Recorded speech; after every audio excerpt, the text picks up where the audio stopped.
સમયથી ચૂક્યો છે સુપર પ્રાઇમ ટાઈમનો અમે હાજર છે અમારી ટીમ સાથે હું છું જગદીશ અને સુપર પ્રાઇમ ટાઈમમાં સૌથી પહેલા વાત ચોમાસા પર નવી આગાહી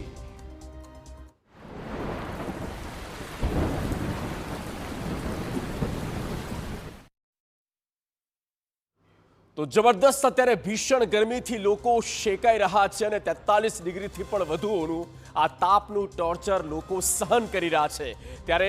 એક એવા સમાચાર જે આપને રાહત ચોક્કસ અપાવશે અને જે આગાહી આપવામાં આવી છે ક્યારે બેસવાનું છે ભારતમાં ચોમાસું તેની વાત કરીએ તો ચોમાસાને લઈને રાહતના સમાચાર છે શું છે આ સમાચાર તો તે જુઓ ઝડપથી હવે આગળ વધી રહ્યું છે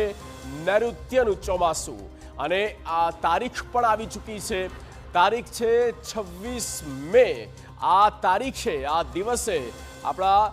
તટીય વિસ્તાર અને કેરળમ રાજ્ય સુધી ચોમાસું પહોંચી જશે ત્યારબાદ 15 જૂને ધીરે ધીરે ચોમાસું આગળ વધે છે અને 15 જૂનની આસપાસ ગુજરાતમાં ચોમાસાની એન્ટ્રી થશે આ એક રાહતપૂર્ણ સમાચાર ચોક્કસ કહી શકાય કારણ કે જે ભીષણ ગરમી અત્યારે પડી રહી છે ને તેવામાં રાહતની બાબત એ છે કે ચોમાસું હવે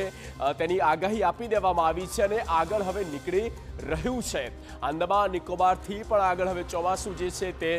વધી રહ્યું છે તો આ એક મોટી બાબત કહી શકાય તમામ લોકો માટે કારણ કે જેમ જેમ આગળ વધશે તેમ તેમ પવનો ફૂંકાશે અને તેમ તેમ ગરમીમાં ડિગ્રીના ટેમ્પરેચરમાં થોડો ઘટાડો આવશે એટલે કે થોડીક રાહત ચોક્કસ થશે